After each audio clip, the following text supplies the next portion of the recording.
The Gift of the Magi by O. Henry, also known as William Sidney Porter.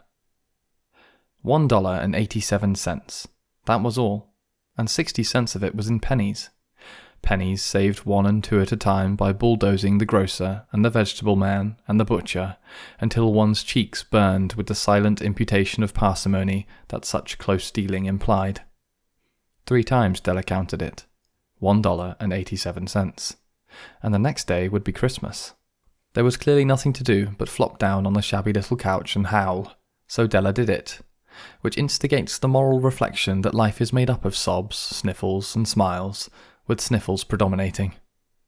While the mistress of the home is gradually subsiding from the first stage to the second, take a look at the home. A furnished flat at $8 per week. It did not exactly beg a description, but it certainly had that word on the lookout for the mendicancy squad. In the vestibule below was a letterbox into which no letter would go, and an electric button from which no mortal finger could coax a ring. Also appertaining thereunto was a card bearing the name Mr. James Dillingham Young. The Dillingham had been flung to the breeze during a former period of prosperity, when its possessor was being paid $30 a week. Now, when the income was shrunk to $20, the letters of Dillingham looked blurred, as though they were thinking seriously of contracting to a modest and unassuming D. But whenever Mr. James Dillingham Young came home and reached his flat above, he was called Jim and greatly hugged by Mrs. James Dillingham Young, already introduced to you as Della, which is all very good. Della finished her cry and attended to her cheeks with the powder rag. She stood by the window and looked out dully at a grey cat walking a grey fence in a grey backyard. Tomorrow would be Christmas Day, and she had only $1.87 with which to buy Jim a present. She had been saving every penny she could for months, with this result.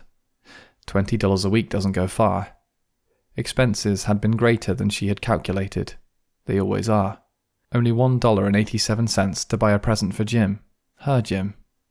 Many a happy hour she spent planning for something nice for him, something fine and rare and sterling, something just a little bit near to being worthy of the honour of being owned by Jim. There was a pier glass between the windows of the room. Perhaps you've seen a pier glass in an $8 flat.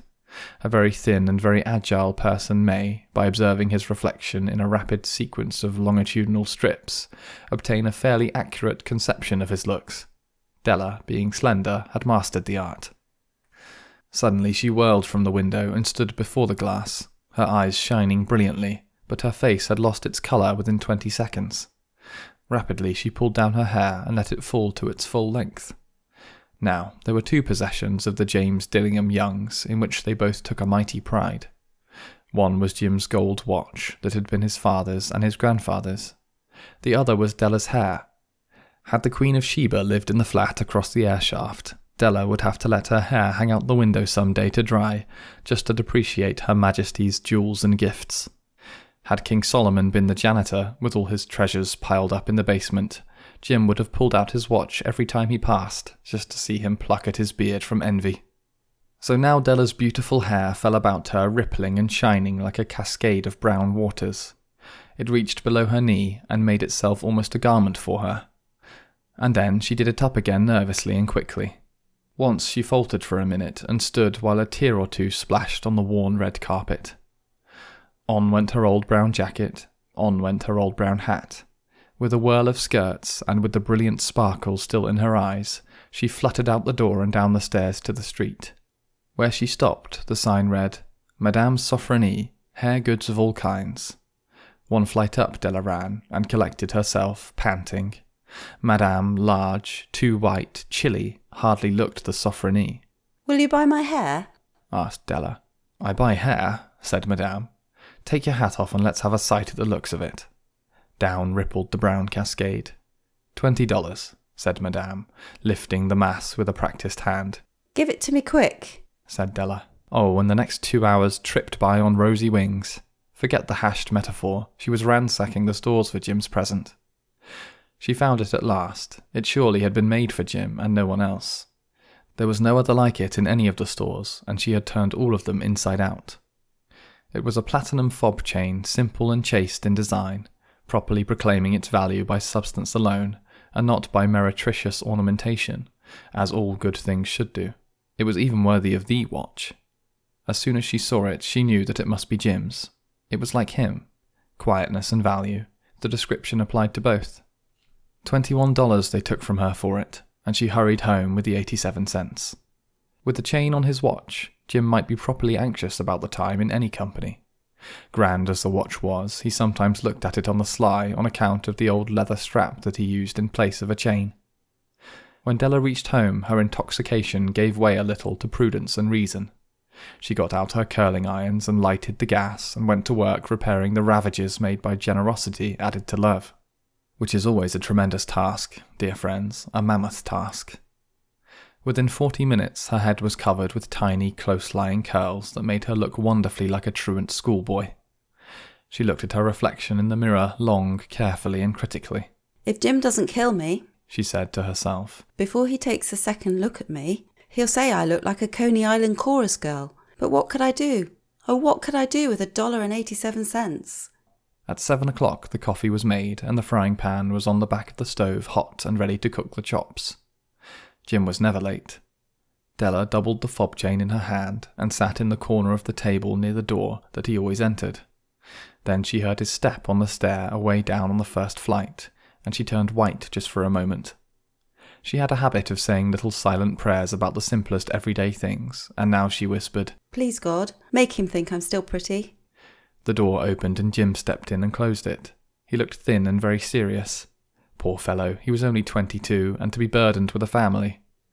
He needed a new overcoat and he was without gloves. Jim stopped inside the door, as immovable as a setter at the scent of a quail.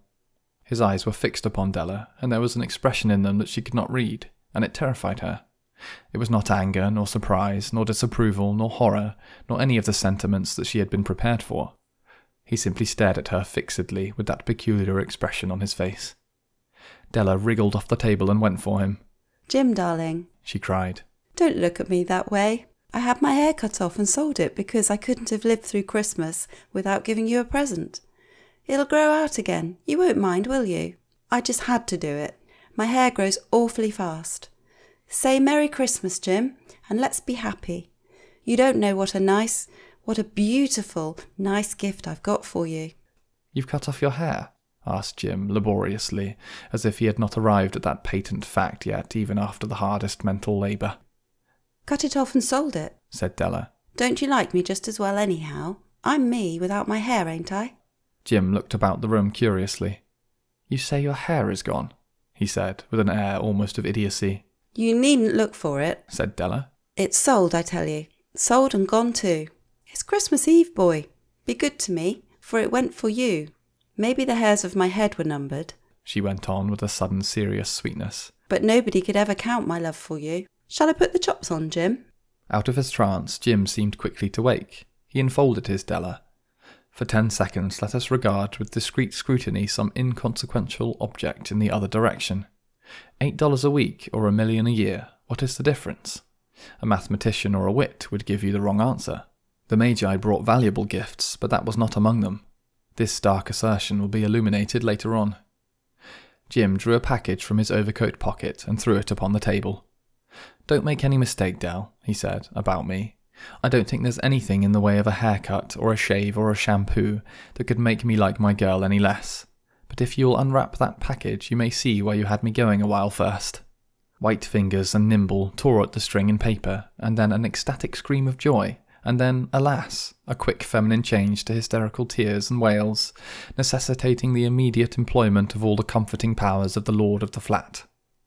For there lay the combs, the set of combs, side and back, that Della had worshipped for long in a Broadway window.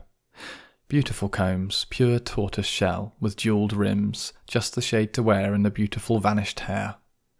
They were expensive combs, she knew, and her heart had simply craved and yearned over them without the least hope of possession.